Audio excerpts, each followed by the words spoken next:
আন্দোলনে প্রথম দিন থেকে ছিলেন? আচ্ছা, আন্দোলনের আপনাকে অনেকবার দেখাও গেছে, টিভিতে বলুন, মিডিয়াতে বলুন, আপনার মুখটা অনেকবার দেখা গেছে, কিন্তু সেখান থেকে দাঁড়িয়ে এই আন্দোলনটা কি বিষয়ের মধ্যে মেন আন্দোলনটা কি নিয়েছিল? মেন আন্দোলনটা ছিল যেটা হচ্ছে যে জমি জায়গা জবরদস্তি করে ওরা চাষবাস করতো, ওই মানে ওরা ওইগুলো নিত, নিয়ে মানে ফিশারি ঠিক মতন লিস্টের টাকা পয়সা দিত না।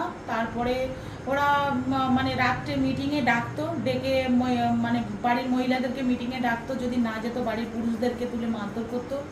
তারপরে কারোর পার্সোনাল ব্যবসা বাণিজ্য সেগুলো করতে দিত না। এইসবগুলো অত্যাচারগুলো ছিল, কিন্তু এই যে নারী নির্যাতন বলে এইসবগুলো কোনোদিন শুনিনি বা এগুলো হয়ও নি। আর যে কথাটা হচ্ছে যে দুদিন আন্দোলনটা ঠিক ছিল, 3 দিনের মাথা থেকে দেখলাম হঠাৎ শুভেন্দু অধিকারী কিছু টাকার অফার করলো, কিছু টাকা আমাদের এখানে মাম্পি দাসের হাতে এরকমই দিয়েছেন। উনি দেখলাম আমাদেরকে